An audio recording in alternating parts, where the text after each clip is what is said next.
you do if it all came back to you?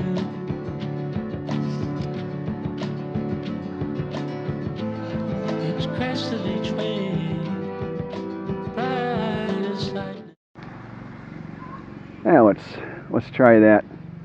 I was just chatting back and forth, texting back and forth with my son. He let me know that today is 2 months to the day that I go back and see him. I checked my flight. It looks like I arrive at 11 o'clock in the morning. So I've asked a friend if he'll pick me up, and then maybe we'll just head right to lunch or something. Grab a late lunch. I'll try and do something like that. I'll have to plan my sleeping on the plane and stuff, so I'm acclimated to that time. It worked when I got here. With just caffeine and managing when I fell asleep, I woke up and I was in perfect sync with the time difference. On day one here in Thailand, no problem at all. Didn't skip a beat.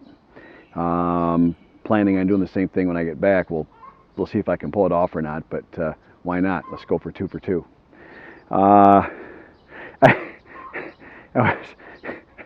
I was talking with him back and forth, and he was really enjoying it, obviously, as you obviously would expect. And but then we got talking for some reason about his story. So I'm going to tell a funny story. So my son and I are burger snobs. We just love finding the good burger place. In fact, he's talked about it, and it will be I'll be home for a month. So definitely one of the things we're absolutely going to do is going to be to find a burger place, And so.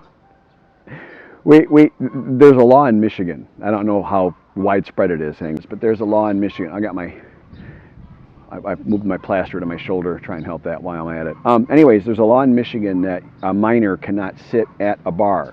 Even if it's a restaurant with a bar, if you're with your child, legally, you have to sit in the main restaurant area. There could be seats open, stools open at the bar, but if you're with a minor child, in most places they will not let you sit there. Okay, it's relatively enforced in Michigan. However, as probably common everywhere, the higher end place you go, the higher class, more expensive, however you want to say it, you go, the more they tend to abandon that, and they just will seat you wherever. Okay, and one of our favorite burgers was I just remembered the name, the Forest Grill. I couldn't think of it earlier. The Forest Grill in downtown Birmingham. Very expensive place. The burger was $20 or something. No, actually, it wasn't. The sandwiches were $20. The burger was remarkably affordable. I want to say $13. I think fries were separate though. It was 20 with fries because the fries were $7. That's what it was. Yeah, okay. So, anyways. And it was a restaurant. Mainly, it was called the Forest Grill, and they had a restaurant, and that's great. I never ate maybe one lunch in the restaurant ever. Okay, but the bar section was off to the left, behind a partition wall, kind of sequestered from the main place, and it only had maybe 6 bar stools. It was really a funny little, quiet little hole in the wall alcove kind of thing. It was kind of cool. And my son and I would go probably once every month or two and go get an FG, Forest Grill, an FG burger. Oh, that's him texting me right now. It's so sweet. And so great. And so we go back one time. He's about 10 years old at this time. He's this little kid. And they would let him sit at the bar. They never mentioned it. They never kicked us out. We never caused any problem, obviously. I might have one small beer or split a Coke with my boy or something.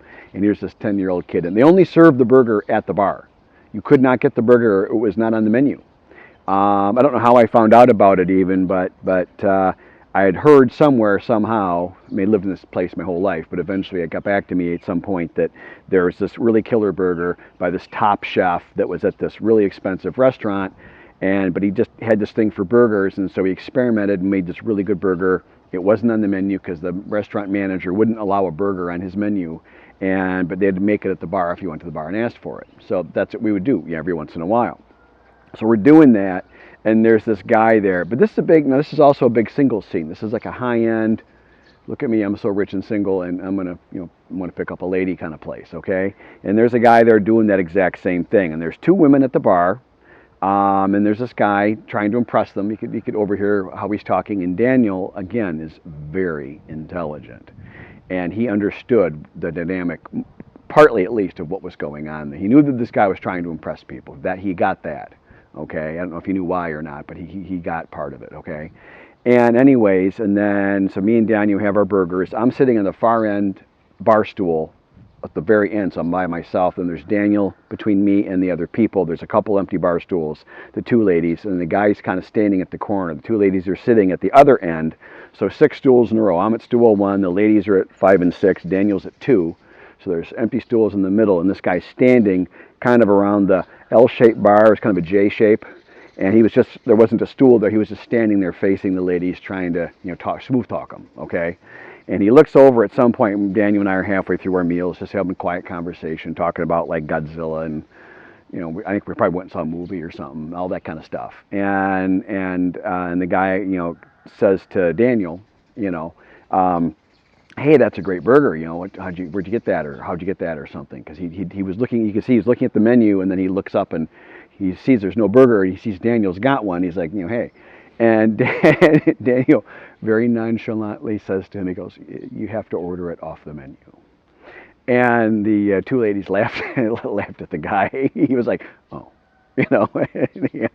It was, I'm not quite giving it justice, but it was really funny. When again, Daniel just speaks very dry, very matter-of-factly. I think a lot of that's due to his autism. Some might just be his personality, I don't know. But he's got this very dry delivery. And when he, and sometimes, you know, my ex-wife and I used to wonder, like, when he would end up cutting somebody up kind of like that, if he meant to do that or not.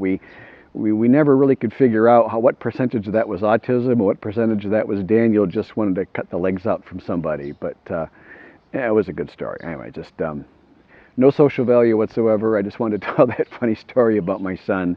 And absolutely, I got to find some good burger places. I got to do that. All right. Thank you, everybody.